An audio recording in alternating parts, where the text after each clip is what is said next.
The Great Hall of the Galactic Council stretched across 3 kilometers of polished crystal. 10,000 beings from 847 species filled the viewing galleries. They watched as the Council of Elders debated the latest discovery. Ambassador Velthor stood at the center podium. His forearms gestured dramatically as he spoke. The translator devices hummed, converting his words into thousands of languages. "We have found another primitive species," he announced. "They call themselves humans. They come from a world they name Earth in the Sol system." The gallery erupted in chittering, buzzing, and various forms of communication. Another primitive species. The Council discovered dozens every cycle. Most never advanced beyond their home planets. Senior xenobiologist Karth stepped forward. Her species had spent millions of years cataloging life across the galaxy. She projected a hologram of a human into the center of the hall. "These humans are quite unremarkable," Karth explained. "They possess no natural weapons. No claws, no venom, no armored skin. Their physical strength ranks below average among species of similar mass." She manipulated the hologram, showing various human features. The assembled beings studied the creature with mild interest. "They walk on only 2 legs," Karth continued. "Very inefficient. They lack any telepathic or empathic abilities. They cannot even sense electromagnetic fields or taste the chemical composition of air." Ambassador Velthor nodded. His opinion of humans dropped even lower. How could such a weak species survive? "What is most puzzling," Karth said, "is their sleep cycle. These humans lose consciousness for approximately 8 hours every planetary rotation. They are completely vulnerable during this time." Laughter rippled through the galleries. "A species that voluntarily became unconscious? Absurd. Dangerous, foolish." Velthor smiled, showing rows of sharp teeth. "Another species destined for servitude or extinction," he declared. "I recommend we classify them as Class 7 primitives and move on." But Elder Tharn raised one aged hand. The ancient being had served on the council for 3,000 cycles. When he spoke, others listened. "Wait," Tharn said softly. "Show us their world." Karth changed the hologram. Earth appeared, spinning slowly. Blue oceans covered most of the surface. Green and brown continents broke up the blue. White clouds swirled in patterns. "A beautiful world," Elder Tharn observed. "Full of water." "What about the life forms?" Karth brought up more data. "The planet contains an unusual variety of apex predators, large felines with retractable claws, canines that hunt in coordinated packs, massive bears with incredible strength, reptiles with crushing bite force. The oceans contain predators up to 30 meters long." "And the humans survived on this world?" Tharn asked. "Yes, Elder," Karth confirmed. "In fact, they are the dominant species. They are the only species on the planet that has achieved advanced civilization." Velthor scoffed. "They probably hid in caves, lived in trees, survived through cowardice." "Actually," Karth said slowly, "the records show something different. The humans hunted these predators. They turned wolves into pets. They domesticated creatures for food and labor. They did not hide from the dangerous animals. They conquered them." The hall fell quiet. This information did not match the weak, defenseless creatures they had seen. "How?" someone called from the galleries. "How did such weak beings accomplish this?" Karth pulled up more data. "They developed tools. They created weapons. They worked in groups. But most importantly, they never gave up. Our scans show evidence of something the humans call persistence hunting." "What is persistence hunting?" Elder Tharn asked. "The humans would wound an animal," Karth explained. "Then they would follow it. Not quickly. Just walking. Walking for hours. Sometimes for days. The animal would run until exhausted. The humans would just keep walking. Eventually, the prey would collapse from exhaustion. Then the humans would finish the hunt." Horror spread through the council. What kind of creature hunted by simply refusing to stop? "That is disturbing," Velthor admitted. "But they are still primitive. They have not even left their home system. They have no faster-than-light technology. It will be thousands of cycles before they pose any concern to us." The council voted. They would place Earth under standard observation protocol. Humanity would be monitored but not contacted.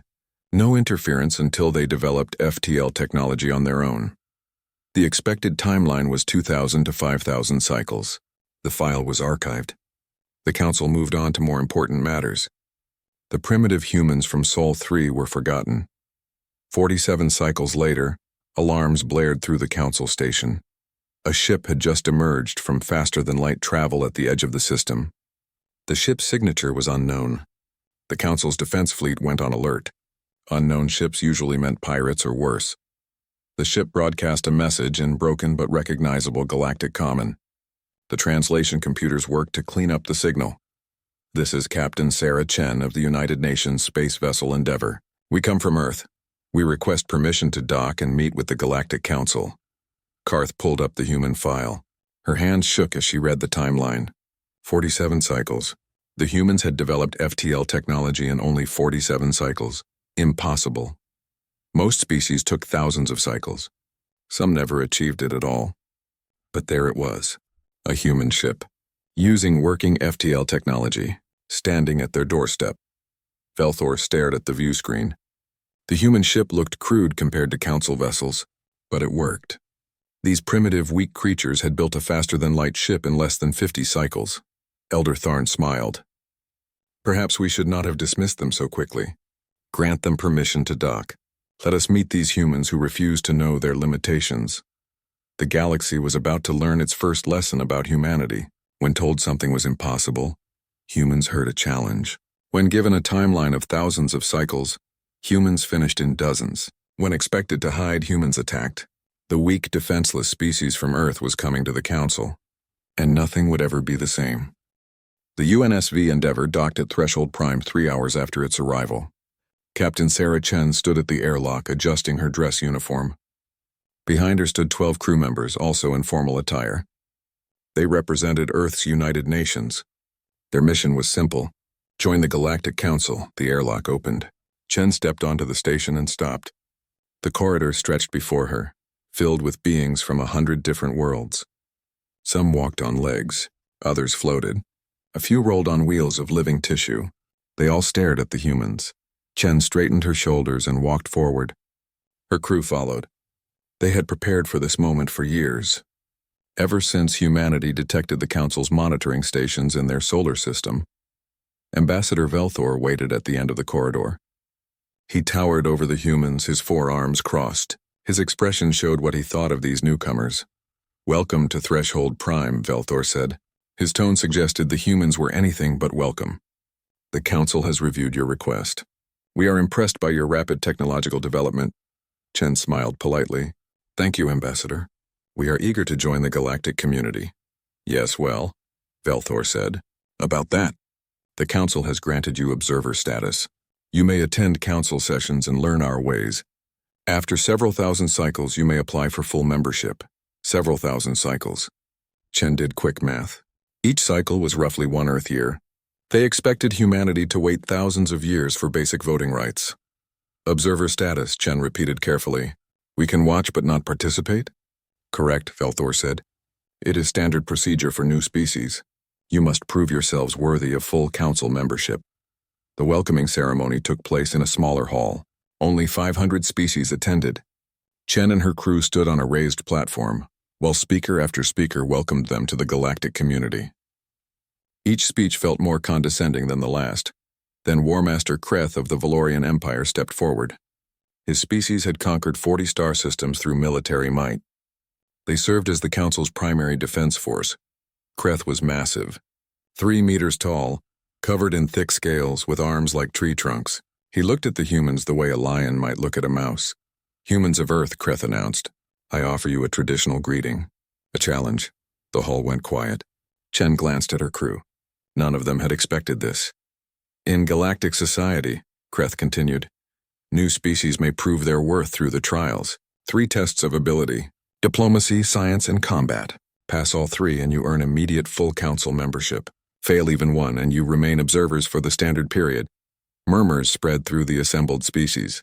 The trials. No one had attempted them in 3,000 cycles. Only established species with centuries of preparation dared try. The last species to attempt the trials, Kreth said with a smile, was the Kresh Collective. They failed the first test and spent 2,000 cycles as observers before trying again. They eventually achieved full membership after 5,000 cycles of effort. Chen understood the message. Kreth expected them to decline politely, to accept their observer status and work slowly toward membership over millennia. She thought about Earth, about humanity's history, Every time someone told humans something was impossible, they had proved otherwise. They were told they could not fly. They built airplanes. They were told space travel was fantasy. They walked on the moon. We accept, Chen said clearly. The hall erupted. Species shouted in their various languages. Translators struggled to keep up. Velthor's face turned an interesting shade of purple. Kreth stared at Chen. For a moment he seemed surprised. Then he threw back his head and laughed. A deep booming sound that echoed through the hall. Excellent, Kreth roared. I did not expect such courage from being so small. Very well, humans. The trials begin in one cycle. You may bring your best diplomats, scientists, and warriors. Prepare well. You will need it. As Chen and her crew left the ceremony, she heard the whispers. The other species were already placing bets. The odds against humanity passing even one trial stood at 50,000 to 1. That evening, Admiral Marcus Webb arrived from Earth with humanity's delegation. He was a scarred veteran of Earth's last major conflict. When he heard about the trials, he did not seem concerned. They think we will fail, Chen told him. Webb smiled grimly. Good, let them underestimate us. We have been the underdog before. The next morning, a reporter from the Galactic News Network approached Webb. She was a small, bird-like creature with bright feathers. Admiral Webb, she chirped. What do you say to those who believe humanity has no chance in the trials? Webb looked directly into the camera. His voice was calm and steady. We did not claw our way to the top of our food chain to bow now, he said. Humanity has faced extinction dozens of times in our history. Ice ages, volcanic winters, plagues, wars, every time we survived. Every time we came back stronger. The reporter tilted her head. But surely you are concerned. The trials have not been passed perfectly in recorded history. Then I guess we will make history, Webb said simply. The interview went viral across the galactic network. Some species found Webb's confidence amusing. Others found it disturbing. A few began to wonder if they had misjudged these humans. In the council chambers, Elder Tharn watched the interview 3 times. Then he called for xenobiologist Karth. Tell me, Tharn said, what else have we learned about humans? Karth pulled up her files. They are remarkably adaptable. Their species spread across every climate zone on their planet. Frozen tundra, burning deserts, dense jungles, high mountains. They conquered them all. Interesting, Tharn said. What about their history? Violent, Karth admitted. They have fought countless wars, against predators, against nature, against each other. But they also show remarkable cooperation. They form alliances. They share knowledge. They help each other survive. Tharn nodded slowly. They are contradictions. Weak but strong, divided but united, vulnerable but resilient. Should we warn the council? Karth asked. No, Tharn said. Let them learn. Sometimes the galaxy needs to be surprised. The next day arrived. The first trial would begin. Thousands of species watched from across the galaxy. The betting markets buzzed with activity. Almost everyone expected humanity to fail quickly. But in their preparation room, the human delegation showed no fear. They had studied the trial requirements. They had prepared their best people. Most importantly, they had brought something the galaxy did not expect. 10,000 years of human experience. 10,000 years of solving impossible problems. 10,000 years of refusing to give up. The galaxy was about to learn what that meant. The trial chamber was a massive sphere floating in space. Its walls displayed the simulation to millions of viewers across the galaxy. Dr. Amara Okonkwo sat at the human station, reviewing the first trial parameters. The trial of minds tested diplomacy and strategic thinking. 4 warring factions needed peace. Each faction had different needs, different cultures, different resources. Most species took 40 to 60 hours to achieve partial peace. No species had ever achieved total peace. Okonkwo was a veteran diplomat from Nigeria. She had negotiated treaties between Earth nations for 20 years. She had ended wars, prevented conflicts, and built bridges between enemies. This was what she did best. The simulation began. 4 faction leaders appeared on her screens. The mineral seekers needed rare elements. The agricultural collective needed water and land. The Tech Federation needed energy sources. The cultural preservers needed sacred sites protected. Standard diplomatic solutions would fail. There was not enough to satisfy everyone. Most diplomats spent hours trying to balance resources, making small compromises, achieving an unstable peace that might collapse at any moment. Okonkwo spent the first hour just listening. She let each faction explain their grievances. She asked about their histories, their cultures, their fears. While other diplomats focused on resources, she focused on people. Then she found it, buried in the simulation data. A pattern the test designers probably thought no one would notice. All four factions shared references to an ancient threat, raiders from beyond their system, pirates who had attacked all of them centuries ago. The threat was supposed to be historical background, color for the simulation, but Okonkwo saw an opportunity. She dug deeper into the simulation files. The raiders were still out there, still a potential danger. The simulation just had not activated them yet. She called the four faction leaders together. "Your ancestors faced the raiders together," she told them. "They failed because they were divided. But you have something your ancestors did not have. You have the technology, the resources, the strength. If you unite now, you can eliminate this threat forever." The faction leaders hesitated, but Okonkwo kept pushing. She showed them the historical records. She demonstrated how the raiders could return. She painted a picture of a united front, stronger than any of them alone. 11 hours after starting, Okonkwo achieved complete peace. Not just a treaty, an alliance. The four factions agreed to pool resources, share technology, and eliminate their common threat together. They were no longer just avoiding war. They were building something new. The judges sat in stunned silence. No one had ever unified the factions. No one had even tried. The test was designed to teach compromise, not cooperation. But Okonkwo had rewritten the rules. War Master Kreth leaned forward in his seat. "How did you know about the raiders?" he asked. "I read the complete briefing," Okonkwo said simply. "Every page, every footnote. In human diplomacy, we have a saying, know your enemy, but also know your enemy's enemy. That can become your friend." "We have had 10,000 years of practice," she continued. "We know every trick in the book because we invented most of them. Humans have been negotiating, fighting, and making peace since before we had writing. This is what we do." The gallery erupted in discussion. The betting odds shifted slightly. Maybe these humans were not completely hopeless. The second trial began the next day. The trial of progress tested scientific and engineering ability. A dying star system needed saving. 5 planets with billions of inhabitants faced extinction. The star was collapsing faster than expected.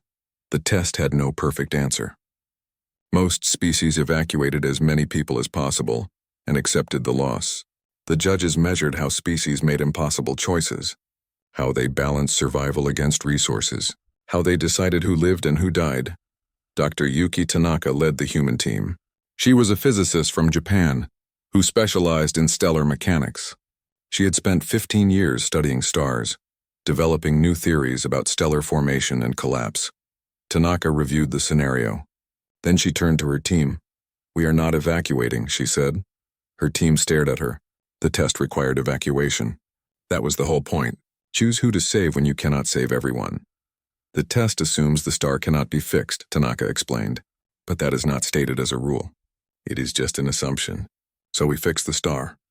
For the next 30 hours, the human team worked. They analyzed the star's collapse pattern. They built models of its core. They ran thousands of simulations.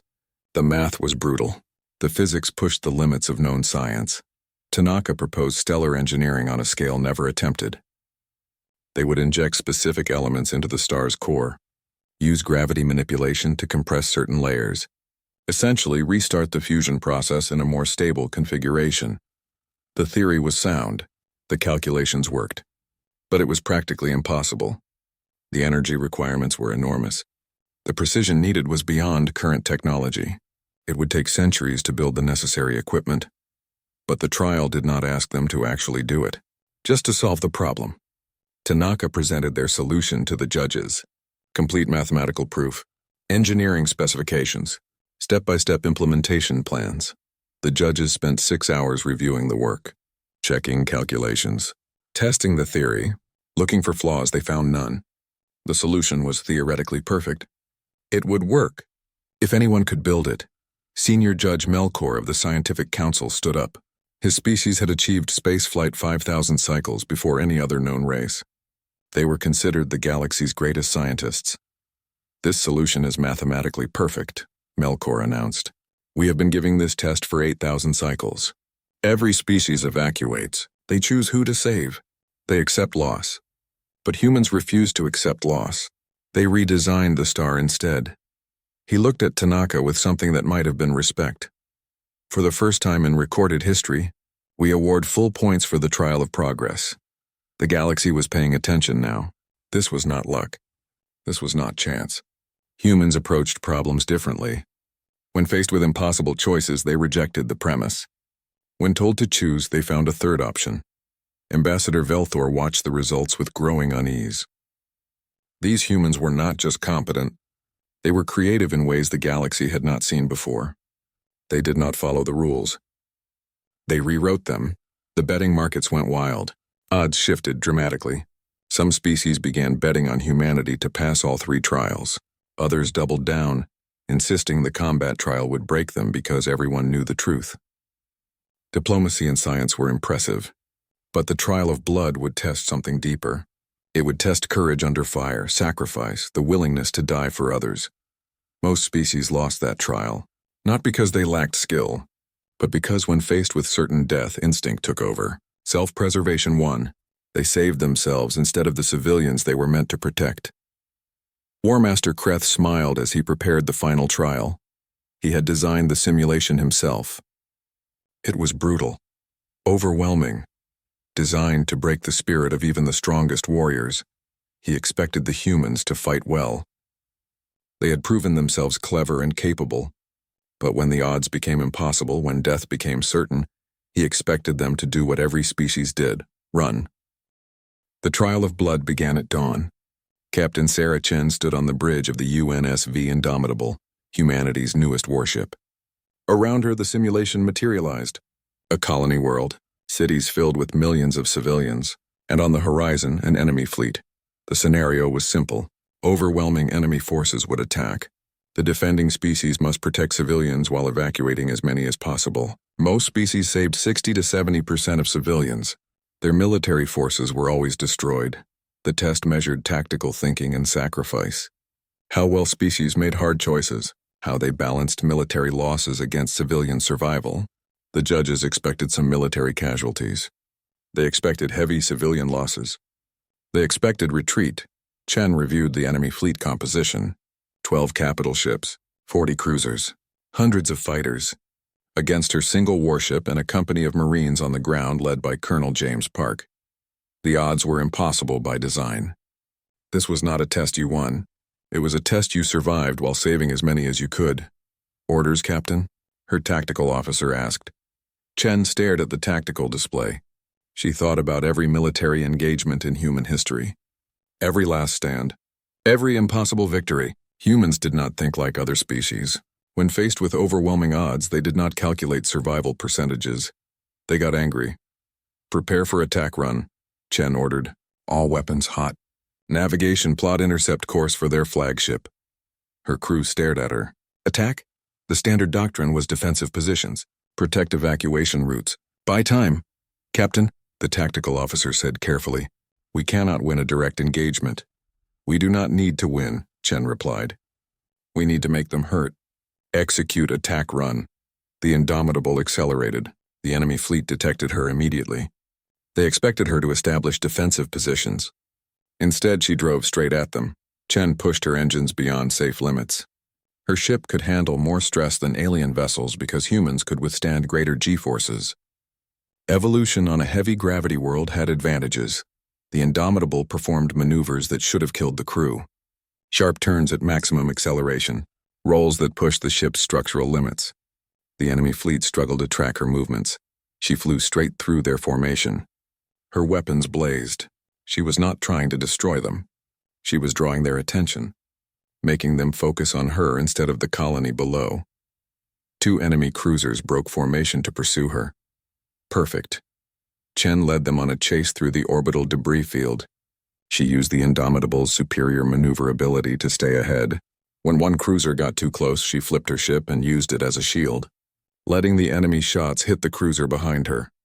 On the ground, Colonel Park watched the orbital battle through his helmet display. He commanded 200 Marines defending a city of 2 million civilians. Enemy dropships were landing. Thousands of enemy soldiers. They expected the Marines to establish evacuation corridors and fall back slowly. Standard defensive doctrine. Park had different plans. "Listen up," he told his Marines. "We are not running. We are not retreating. We hold every single line. No enemy soldier gets past us. No civilian gets hurt. We hold until every last person is evacuated." His second-in-command looked at him. "Sir, we will take massive casualties." "Then we take casualties," Park said. "Better us than them." The Marines established defensive positions throughout the city. When the enemy attacked, expecting quick collapse, they met something they had never encountered before: humans who refused to break. The first position fell after 2 hours of continuous fighting. The 10 Marines there were killed, but they had held long enough to evacuate 3,000 civilians. The enemy lost over 100 soldiers taking that position. The pattern repeated across the city. Marines dug in. They used every trick from human military history: ambushes, crossfires, improvised explosives. When ammunition ran low, they fought with combat knives. When positions were overrun, they retook them. Park pulled tactics from battles his ancestors had fought. The stand at Thermopylae, the siege of Bastogne, the defense of Stalingrad. Every time humans had stood against impossible odds and refused to surrender. In orbit, Chen continued her assault. Her ship was taking damage. Shields failing, hull breaches on 3 decks, but she kept fighting. She rammed an enemy cruiser, using her ship's mass as a weapon. She targeted ammunition stores, causing chain reaction explosions. The enemy fleet had never encountered anything like this. They were programmed for rational opponents. Enemies who retreated when overwhelmed, who valued survival over victory. Humans did not fight that way. When wounded, humans fought harder. When cornered, they became more dangerous. When death seemed certain, they charged forward instead of running away. On the ground, Park's Marines were down to 30% strength. But they still held their lines. The evacuation ships were almost full. Just 10 more minutes, Park was hit by enemy fire. The neural feedback was brutal, simulating real wounds. He went down hard. His vision blurred. The simulation registered him as critically wounded. He should have been removed from the simulation. Medical protocols should have kicked in. But Park had disabled those safety features before the trial began. If his Marines were going to die, he would die with them. He forced himself up, grabbed his weapon, kept fighting. His body screamed in protest. The simulation was too realistic, the pain too intense, but he kept moving, kept shooting, kept holding the line. In the council chambers, War Master Kreth watched in disbelief. His simulation had broken dozens of species, proud warrior races, ancient military powers. All had eventually retreated. All had accepted losses, but these humans, these small, weak creatures, they were not retreating. They were not accepting anything. They were fighting with a ferocity that defied logic. The enemy AI was designed to provide overwhelming force, to test species to their breaking point, but it had never encountered an enemy that had no breaking point. The simulation started glitching. The AI could not process human tactics. They were too unpredictable, too aggressive, too willing to sacrifice themselves. Finally, the last evacuation ship launched. 98% of civilians saved. The highest percentage in trial history. The cost was brutal. 67% of the Marines were casualties. Chen's ship was a floating wreck. Colonel Park had taken wounds that would have killed him 3 times over in reality. The simulation ended. Park collapsed immediately. Medical teams rushed in to revive him. He had pushed the neural feedback beyond safe limits. He should not have been able to keep fighting, but he had. Because that was what humans did. In the council chamber, absolute silence reigned. 10,000 species had just watched something that should not have been possible. A species so physically weak they ranked near the bottom of galactic standards. Yet they had just completed the trial of blood with the highest civilian survival rate in recorded history. War Master Kreth stood slowly. His hand shook slightly. He looked at Admiral Webb, who sat calmly in the observation gallery. "By the ancients," Kreth whispered, "they are all insane. Beautifully, terrifyingly insane." The council chamber had never been so quiet. 10,000 beings from 847 species sat in absolute silence, The holographic displays still showed the final moments of the trial of blood, the devastated human forces, the saved civilians, the impossible victory. Elder Tharn stood at the central podium. His ancient voice carried across the chamber. "The results are verified," he announced. "Humanity has passed all three trials. The trial of minds with total faction unity, the trial of progress with a perfect theoretical solution, the trial of blood with the highest civilian survival rate in recorded history." He paused. Let the words sink in. No species in 10,000 cycles has achieved this. We must now vote on their council membership. The chamber erupted. Species shouted in hundreds of languages. Some demanded the results be voided.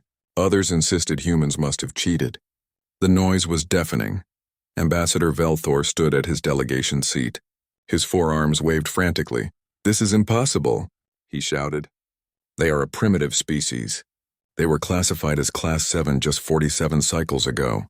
They have no natural advantages, no psychic abilities, no superior strength."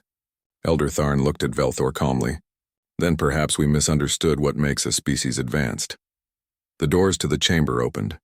Admiral Webb entered, followed by the human delegation. Chen limped slightly from the simulation trauma. Colonel Park was in a medical hover chair, still recovering from pushing the neural feedback beyond safe limits. Dr. Okonkwo and Dr. Tanaka walked beside them. They walked to the center of the chamber. Thousands of eyes watched them, some with respect, some with fear, some with anger. Velthor turned to face them. His voice shook with emotion. "How?" he demanded. "Explain to this council how you achieved this. You are weak. You are fragile. You have no natural weapons. You lack psychic gifts. You lack evolutionary advantages. What are you?" Admiral Webb stepped forward. He looked tired. He had watched his people push themselves to their absolute limits. Watched them refuse to surrender. Watched them do what humans had always done. He spoke calmly, but his voice carried throughout the chamber. "You want to know what we are?" Webb said. "We are the species that spent 200,000 years as prey. We were hunted by everything. Faster predators, stronger predators, better armed predators, and we decided we were done with that." He gestured to the holographic display of Earth. "We looked at every animal on our planet, animals stronger, faster, and better armed than us, and we decided to hunt them anyway. We invented persistence hunting. We would wound an animal and then walk after it for days until it collapsed. We did not need to be faster. We just needed to never stop." Velthor opened his mouth to respond, but Webb continued. "We looked at wolves, the apex pack hunters. Instead of fighting them, we made them our partners. We turned our greatest competitors into our best friends. We did not just survive on our world. We domesticated it." Webb's voice grew stronger. "You say we have no natural advantages? You are wrong. We have the greatest advantage in the galaxy. We refuse to accept limits. We looked at birds and got jealous, so we invented flight. We looked at the ocean and invented ships. We looked at space and built rockets. Every barrier nature placed before us we treated as a challenge, not a limit." He pointed to the trial results still displayed. In the trial of minds, Dr. Okonkwo did not just negotiate peace. She created an alliance. Because humans do not just solve problems. We transform them into opportunities. In the trial of progress, Dr. Tanaka did not accept the premise that the star had to die. She redesigned it. Because when humans face impossible choices, we invent new choices. In the trial of blood, our Marines did not retreat. They held every line. They died protecting people they had never met. Because humans understand something fundamental. We are stronger together than apart. We protect the weak. We sacrifice for others. We refuse to leave anyone behind. Webb looked directly at Velthor. "You asked what we are? We are the species that makes our own evolutionary advantages. We are the species that looks at impossible and hears a challenge.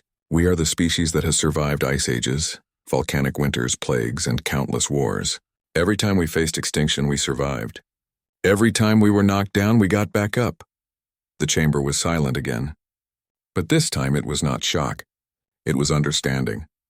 The galaxy was beginning to comprehend what humanity represented. War Master Kreth stood from the Valorian delegation.